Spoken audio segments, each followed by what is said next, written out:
मोहसिन साहब, ईद बहुत बहुत मुबारक हो आपको। खैर मुबारक। और आपके बिना ये ईद हो ही नहीं सकती। लेकिन इस बात अगली बात ये है, लेकिन इस बात की गारंटी कि इस बार हम बकरा ही खा रहे हैं हाँ, अल्हम्दुलिल्लाह। बल्कि एक बार हुआ ये कि मैं एक ईद शो पे था, तो वहाँ उन्होंने मेरे से पूछा, ये उन दिनों की बात है जब गधे के गोश्त का बड़ा अरूज था जी। अच्छा। तो मुझे उन कहते हैं कि यार कहीं हम अब गधे के गोश्त की उन्होंने मेरे से पहचान पूछी। मैंने कहा खुदा का खौफ करे, ईद का दिन है, बड़ी ईद है, तो इसमें आप गधे का ना जिक्र करें।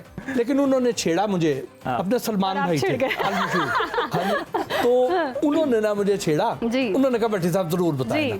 मैंने कहा इसकी बड़ी सादा पहचान है कि अगर आज आपके घर में कुर्बानी हो रही है और आपको अपने गोश्त का जायका मुख्तलिफ लग रहा है, तो आप यकीन कर लें कि बाकी साल आपने जो खाया है वो बकरा नहीं था। चले, ये तो पता चल गया, आसान पहचान बता दिया, वरना मोस्ट ऑफ द टाइम हम पहचान ही नहीं कर पाते, तो ये इजीली आप पहचान कर सकते हैं। अगली मेहमान की तरफ चलते हैं। बहुत ही सुरीली है माशाल्लाह से, मनवा सिस्टर्स की लीड सिंगर हैं जिन्होंने रिवायती लोक मौसीकी, सूफियाना कलाम और पॉप का एक बेहतरीन फ्यूजन पेश करके पाकिस्तान के रिवायती संगीत को बैनुल अक़वामी सतह पर नौजवान नस्ल में मकबूल बनाया है। हमारे साथ मौजूद हैं। बहुत शुक्रिया आपके वक्त का और ईद मुबारक।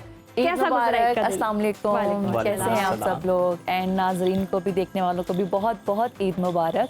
और अब अपने अगले मेहमान का आपको जनाब तारुफ करवा दे। पाकिस्तान मीडिया इंडस्ट्री का एक इंतहाई मोतबर संजीदा नाम, जिनकी करंट अफेयर्स पर गिरफ्त लाजवाब है। बिल्कुल। उसामा गाजी साहब जनाब सीनियर न्यूज़ एंकर भी हैं, सीनियर प्रोग्राम होस्ट भी हैं और करंट अफेयर का शो भी करते हैं और रोजाना मुल्की और बैनुल अक़वामी संजीदा खबरों पर जनाब तज्जिया भी कर रहे होते हैं।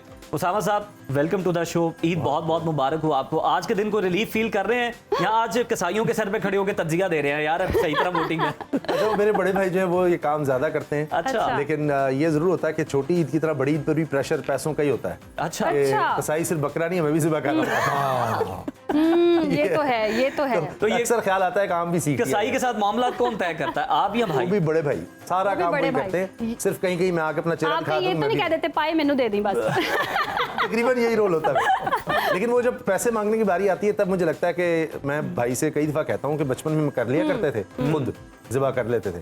तो अब हर दफा भाई से कहता हूँ ये काम करते हैं कि शायद महल्ले में भी कुछ मिल जाए। तो आजकल साफियों के वैसे ही हालात तंग। मोहसिन साहब, जो हम बात कर रहे हैं, कसाई आज के दिन बड़ा वीआईपी है, आज भी, कल भी, परसों भी जनाब।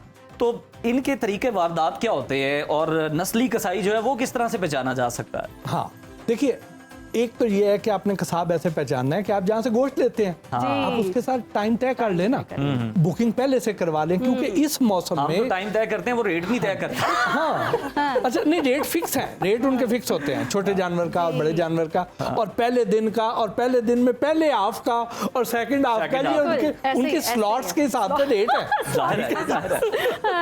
अच्छा, अब उसमें होता ये है कि इसमें मौसमी कसाब बहुत ज्यादा आ जाए। बिल्कुल ऐसे ही है। ठीक है जी। ये जो मौसमी कसाब है ना, असल बेड़ा गर्क ये करते हैं। ठीक, उनके पास, उनको एक तो ये नहीं पता कि वो जो टूल्स हैं, जो छुरी है, उनकी जो मुड्डी है, जो बड़ा उनका टोका है, इनकी अब हाइजीन का ख्याल कैसे रखना है, इनको धोना भी है या नहीं धोना। ठीक, वो ये चीज नहीं करते, उनकी अपनी पर्सनल हाइजीन वैसी नहीं होती।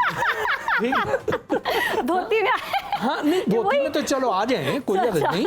बात ये है कि उन्होंने, बात ये है नाखून उनके बड़े हुए हैं, हाँ जी, पसीना उन्हें आ रहा है और उन्होंने नीचे गंदी जगह पे रख के उन्होंने उसको बनाना है गोश्त को, और जल्दी जल्दी छुरी फेर के और उसके आगे चल जाना। भी नहीं चल रहा होता कि टोका तेज कर रहा है या मुड्डी को तेज कर रहा है। ऐसे ही। अच्छा, फिर इसमें जो सबसे बड़ा नुकसान वो ये करते हैं कि कई बार आपने ऐसे देखा होगा कि आपकी जिस थाल में, परात में आपने वो बोटियां रखी हुई हैं, गोश्त मान के रखा, वो उनको आपने गौर करना है। आज ना जाके गौर ना करवाएं। अच्छा, नहीं आप चलो ये नहीं करते नाज़रीन, आप कर दें। गौर ना करवाएं भट्टी साहब, वो बकरे की टांगे पकड़ने की जिम्मेदारी उसकी होती है। नहीं, नाज़रीन को हम गौर करवा लेते हैं कि आपके घर में गोश्त बन चुका है ना, आपने उन बोटियों को देखना है थाल में पड़ी हुई। अच्छा, वो ना काफी देर थरकती रहेंगी। सही, ठीक है, बिल्कुल ठीक है, ठीक है, आंखों से देखा है। जी, वो जो थरक रही होती है, ये क्यों थरक रही होती है? वाला होगा बकरा। नहीं नहीं, सर्दी लग रही होगी। इस तरह के और भी बहुत से भोले लोग देख रहे हैं मोहसिन साहब हमें। आप ये समझे कि अभी उस आसान अल्फाज में ना कि अभी उसकी जान ही पूरी तरह नहीं निकली। ठीक है जी। अब ये देखें कि वो क्या करता है कसाब, कसाब ये करता है कि वो उसकी सारी रगें काट देता है। काट देता है। ठीक है जी। अब वो जब सारी काटते, सारी नहीं काटती, शहर आग भी आधी काटनी होती है। ठीक है। अच्छा, अब वो अनाड़ी कसाब है, मौसमी कसाब है, कोई कहीं रंगसाज है, कोई कहीं मोटर मैकेनिक है, कोई मोटर कोई मैकेनिक प्लम्बर है, है। ठीक है। हाँ, को प्लम्बर है। अब वो उस दिन और कोई कसाब टीवी बने होस्ट भी हो होते हैं। सकता है। ये अच्छा था। डिपेंड्स ऑन द बकरा। नहीं, डिपेंड ऑन द चैनल। नहीं, समटाइम्स हम खुद भी बकरे बन जाते हैं, ऐसा कुछ नहीं होता।